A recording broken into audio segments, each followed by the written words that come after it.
How to fix Wi-Fi icon not showing problem on Windows 11.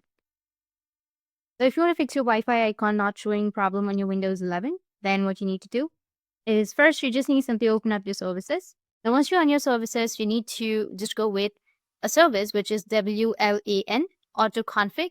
Right click on the service and then it will show you properties. You need to click on properties. You'll find that the startup type is set to either automatic or disabled. So if it is disabled, you need to go and select automatic, meaning the service will be running and the startup type will be automatic. This service is responsible for Wi-Fi connectivity on your Windows 11 or for making the Wi-Fi icon appear in the quick settings panel. So as I mentioned, after installing any update, it's very likely for strange or unexpected behaviors to occur in your Windows.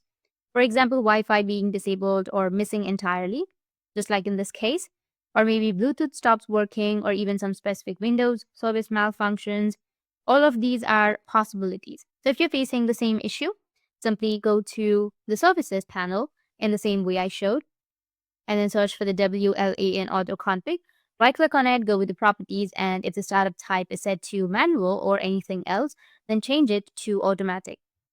Then click start, which will be here. You need to start the service. In my case, it's already started. I need to go with apply and then OK. After that, you'll find the Wi-Fi option has been reappeared on your control center, and you can now connect to your Wi-Fi without any issues. But if you find that service is already running, the second solution is to go to the network adapter section.